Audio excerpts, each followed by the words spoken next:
شركيات الشيعة. شركيات الشيعة.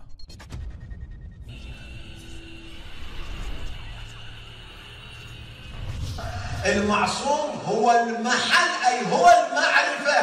لهذا تشوف إذا كان هو المعرفة شو الخاتمة في الزيارة تقول من عرفكم فقد، ما قال من عرفكم سيعرف الله،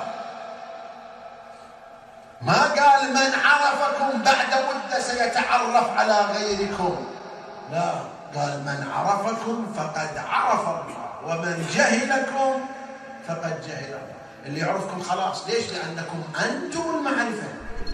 لا، قال من عرفكم فقد عرف الله ومن جهلكم فقد جهل الله. اللي يعرفكم خلاص، ليش؟ لأنكم أنتم المعرفة.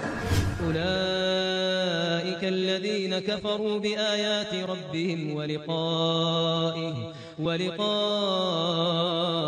فحبطت أعمالهم فلا نقيم لهم يوم القيامة وزنا.